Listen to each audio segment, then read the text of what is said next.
Oi, gente. Vamos dar continuidade à nossa disciplina de economia, né? Agora a gente vai falar do setor externo, né, da economia, nossa unidade 4.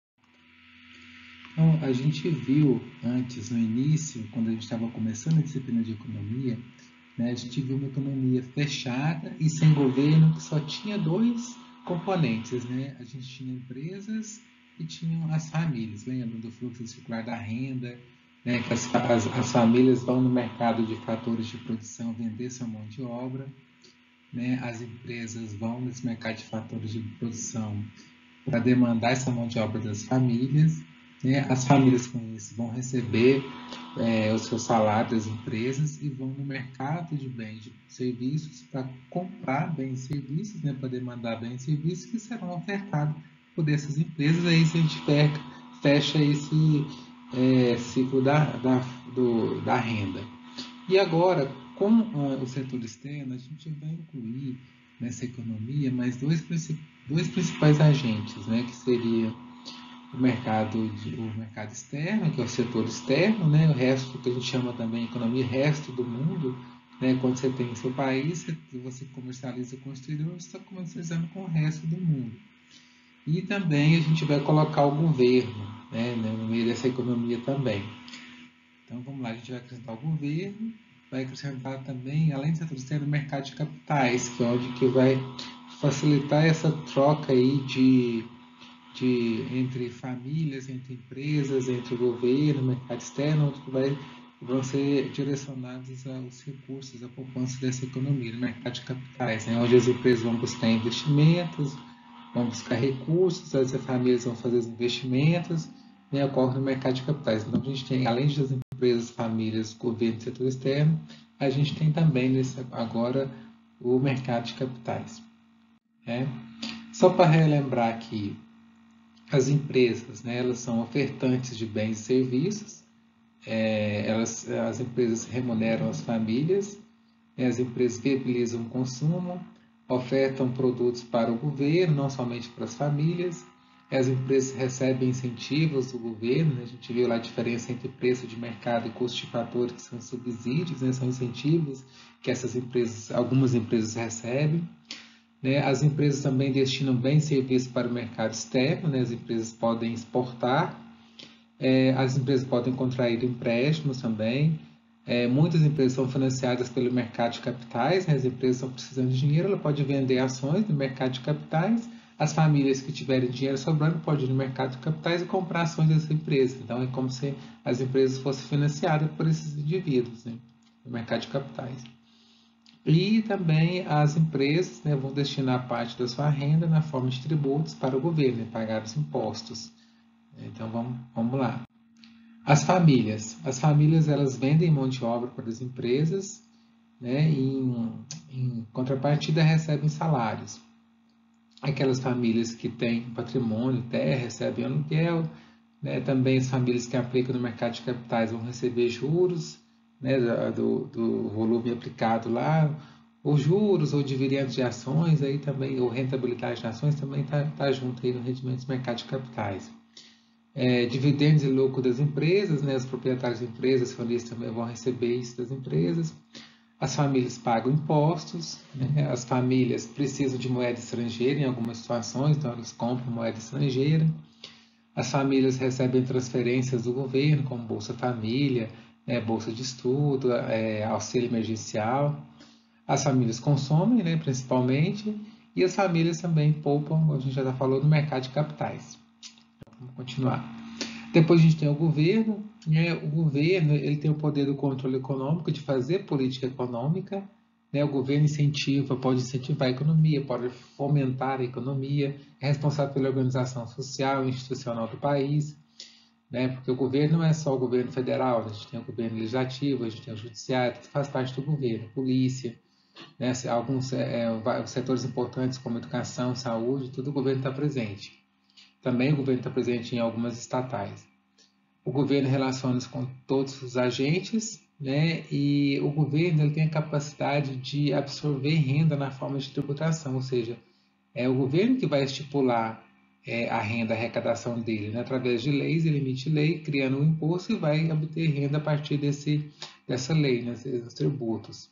E pode também, o governo pode obter renda atuando diretamente na economia, né? Como empresas estatais, ele pode receber por isso, né? E o governo vai destinar parte dessa arrecadação dele, né, vai investir, né, na própria economia, como infraestrutura, logística, né, também vai custear a máquina pública, pagar salário de servidores, pagar material de expediente, e vai usar também o recurso, como a gente já viu, para fazer transferência para as famílias e subsídios para as empresas. Então, o governo tem esse poder, é o único agente que tem o poder de tirar de um e passar para o outro. Né? Quando o governo ele promulga uma lei criando, por exemplo, um tributo que vai aumentar essa arrecadação e aquele tributo vai ser destinado, por exemplo, a ajudar pessoas carentes, ele está tirando dinheiro de uma parte da população que tem mais dinheiro e passando para outra que tem menos. Então, o governo tem esse poder de transferir renda de um agente para o outro.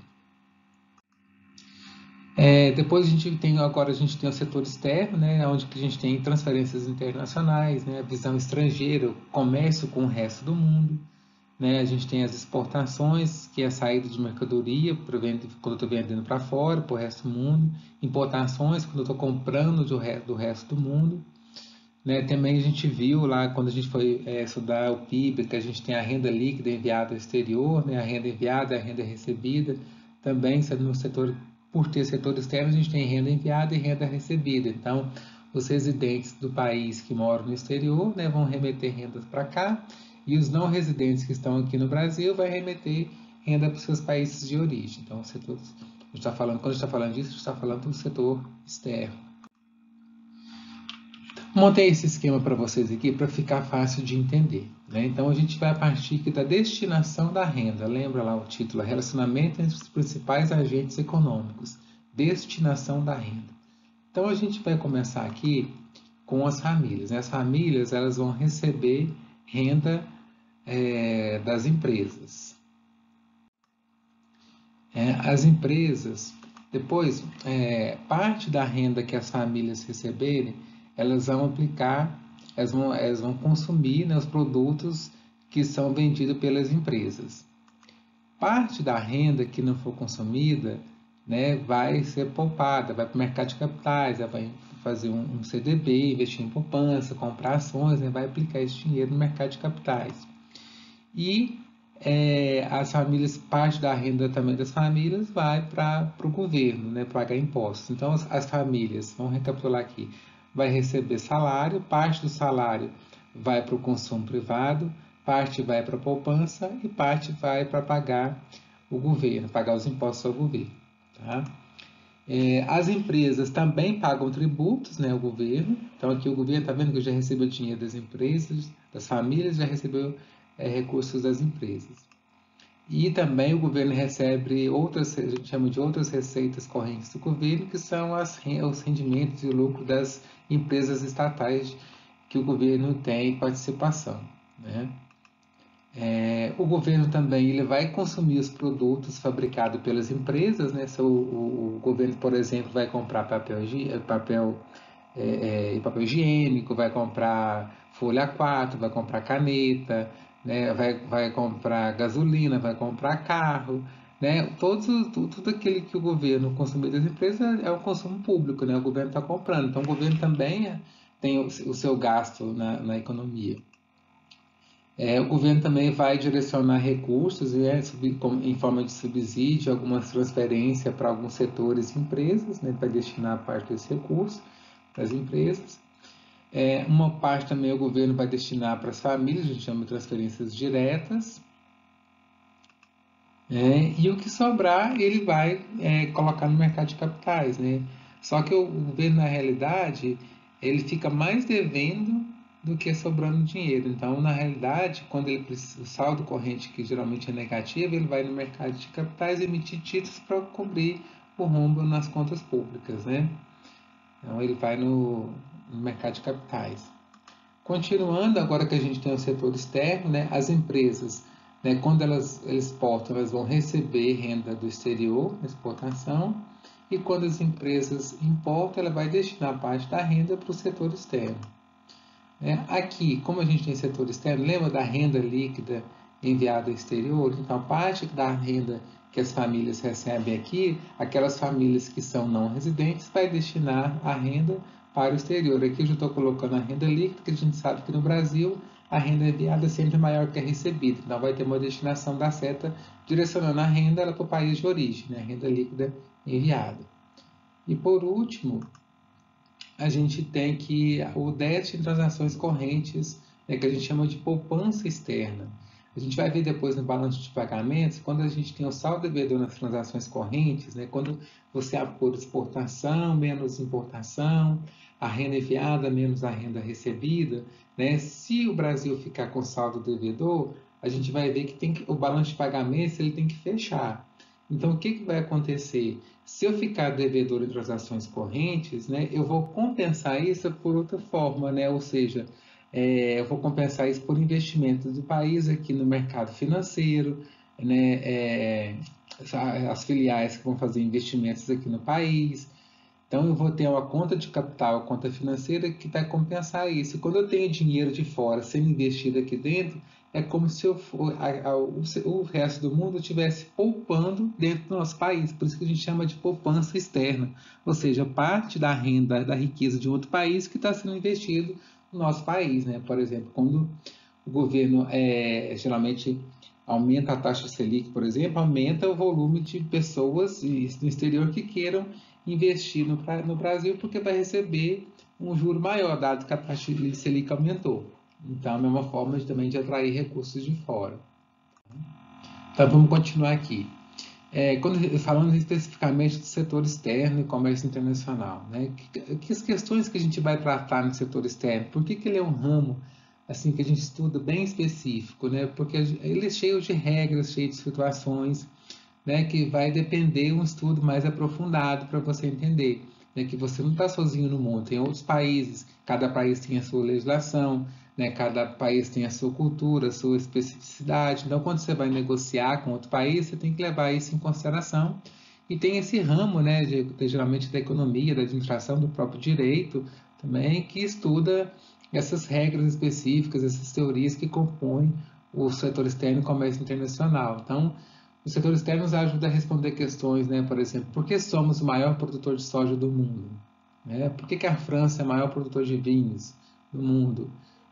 Por que a taxa cambial muda constantemente? Né? A gente viu o dólar chegando a quase R$ 6, agora já baixou para menos de 5, né? Em menos de um mês. Então a gente tem isso. Por que isso acontece? A gente vai ver isso tudo no setor externo. Quais os motivos que o governo tem para incentivar a exportação? Por que ele é importante por incentivo à exportação? Né? O que vem a vir a ser globalização dos mercados? Né? E qual a relevância dos blocos regionais de comércio? São essas questões que são tratadas quando a gente estuda o setor externo. Exportação, né, para quem, só para relembrar aí, é o bem, quando o bem é produzido em nosso país e remetido para o outro, e vendido em outro. A setinha está saindo do nosso país e indo para o resto do mundo. Já a importação, quando o bem é produzido em qualquer parte do mundo, né, e é comprado por nosso país, então vem de fora. Então, exportação eu estou vendendo, importação eu estou comprando de fora. Então, é o comércio internacional. Né? Quando eu estou falando de comércio internacional, estou falando de indivíduos e firmas pertencentes a nações diferentes, comercializando entre si. Né? E esses indivíduos e firmas estão sujeitos a legislações diferentes entre esses países. Também tem o problema monetário, né? Se eu quiser comprar uma moeda desculpa, se eu quiser comprar um produto, por exemplo, nos Estados Unidos, eu vou ter que trocar o meu real em dólar para poder efetuar essa compra. Eu não posso simplesmente chegar nos Estados Unidos e sair comprando utilizando a moeda real, né? Não seria possível. Então, o comércio internacional está sujeito às taxas de câmbio, né? A taxa cambial. E um dos principais fatores para a gente estudar comércio internacional é a imobilidade de fatores de produção entre nações, né? Porque os fatores de produção eles não se movem livremente de uma nação para outra. Eles seguem regras específicas, né? Dentro de um país, né, dentro do Brasil, podemos trabalhar em qualquer cidade, sem necessidade de autorização específica. A gente tem mobilidade dentro do nosso país. Se você decidir, por exemplo, sair de Brasília e morar em Natal, em João Pessoa, por exemplo, começar uma nova vida lá, você simplesmente precisa arrumar sua mudança, arrumar um emprego e se mudar. Você não tem que justificar, você não tem que pegar autorização de governo, né, adquirir visto, porque você está dentro do seu país. Mas se você fizer isso fora, se você for, vou decidir a partir do que no semestre que vem, por exemplo, morar na Espanha, você vai ter que seguir as regras, né, de imigração da Espanha, todo o processo. Então não é simples assim. Da mesma forma o comércio, né, para quando eu vou fazer um comércio com outro país, né, eu tenho que seguir a legislação tanto do país de origem quanto do país de destino da mercadoria. Então o comércio internacional vai tratar disso tudo, tá? Com isso a gente termina essa parte introdutória. A próxima aula a gente vai continuar o assunto do setor externo, falando de taxa de câmbio, tá? Um abraço para todos.